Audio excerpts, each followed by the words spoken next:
بسم الله الرحمن الرحيم، والصلاة والسلام على أشرف المرسلين سيدنا محمد النبي الأمي الكريم، وبعد. أهلا بحضراتكم في لقاء جديد من لقاءات الدكتور الصيدلي يوسف الأنصاري. هكلم حضراتكم بس عن معلومة مهمة جدا كده، لازم نخلي بالنا منها، لأن شايف إن بعض الدكاترة بتنزل معلومات جزاهم الله كل خير كتير جدا، ولكن في بعض الناس بتفهم الرسالة خطأ. بمعنى إيه؟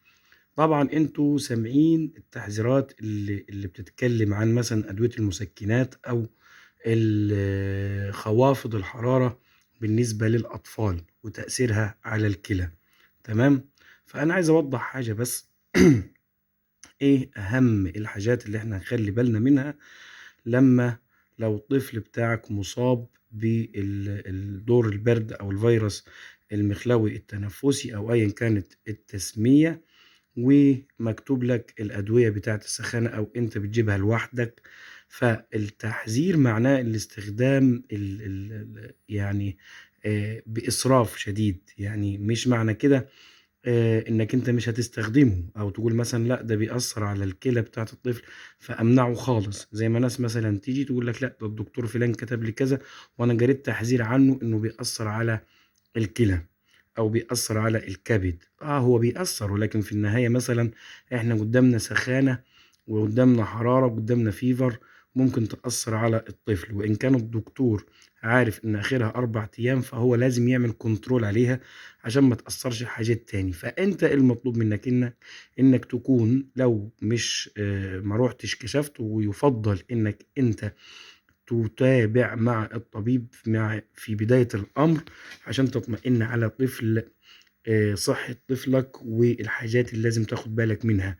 مش مثلا تاخد له عجلة السخانة تقول لا ده مش هينفع، ده هيأثر على الكلى. اسمع الكلام اللي قاله لك الطبيب بتاعك أو الصيدلي اللي انت بتستشيره، أو الكلام اللي انت فهمته فيما يخص ترتيب الأدوية بتاعت السخانة، هو هيقولهم لك كويس. فطالما انت التزمت فيه بيهم فما فيش خطورة على الكلى ولا حاجة. التحذيرات في انك انت لما بتكرر الكلام ده من تلقاء نفسك ومن غير ما تكون عارف، ففي ناس من باب الحذر بيروح يستغني عن الدواء خالص. طب انا استغني عن الدواء ازاي؟ ما هو اي دواء لازم هيمر على الكلى. كلام كذب اللي يقول لك ده ملهوش اثار جانبي. ما فيش دواء ملهوش اثار جانبية. فانت حضرتك لازم تتابع مع الطبيب بتاعك وتستخدم الدواء عادي.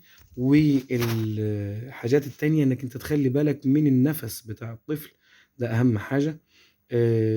ده اخطر من السخانة. السخانة هتروح، ده شيء طبيعي، لكن اللي ممكن يحصل له مضاعفات اكتر موضوع النفس، انه ممكن يخش في التهاب رئوي. فانت تكون محافظ على التهوية ومحافظ على النظافة الشخصية. كذلك لو في اي مشكلة لاحظتها على النفس، تمام، بتذهب للطبيب فورا. انا هنا في الفيديوهات بتاعتي بوجهك تعمل ايه، لكن مش انا اللي هقول لك او اجاوبك على السؤال. يعني مثلا الناس المقربين انا بقول لك لا خلي بالك من النفس، بس هتخلي بالك من النفس ازاي؟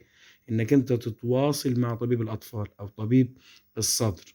تمام، مش انا اللي هحل لك مشكلة النفس، ده طبعا ان تيسر الامر. لا. فالموضوع باختصار ورسالة الفيديو إن حضراتكم التهويلات أو بعض التحذيرات الشديدة مش هينفع، لأن احنا كده غير واقعيين. الناس بتاخد ده وده، فهي يعني بتستخدم أدوية كثيرة من خوافض الحرارة. فطالما هو ملتزم بيها بالجرعة اللي قالها له الدكتور فما فيهاش أي خطورة على الكلى، لأن برضه ما ينفعش نسيب السخانة. يعني موضوع العلاج وكده فبيبقى بقياس الأمان، أيهما أأمن لك. أنت خدت كتير فهتبقى مشكلة، خدت حسب الجرعة المظبوطة، مش برضو قصة كثير وقليل، حسب الجرعة المظبوطة ليك، فبإذن الله مفيش أي مشكلة. في بعض الناس مثلا بتخلط ما بين البروفين والكونتا فيفر، ودول هما الاتنين ايبوبروفين، فما ينفعش لما اجي ابدل باتنين نفس المادة الفعالة، لازم ابدل على مادة. يعني ابدأ المفروض بالباراسيتامول وبعد كده بده. وبرضو بعض اللبوسات او يسموها في بعض البلاد التحاميل.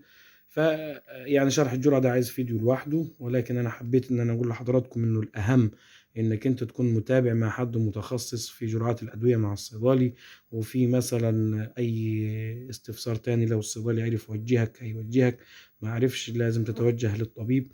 لكن لا تهويل، ما ينفعش عشان احنا نقول ده الايبوبروفين ده بيأثر على الكلى يبقى ما نستخدمهوش خالص. هو بيأثر على الكلى لو انت استخدمته غلط، لو انت استخدمت الجرعة غلط.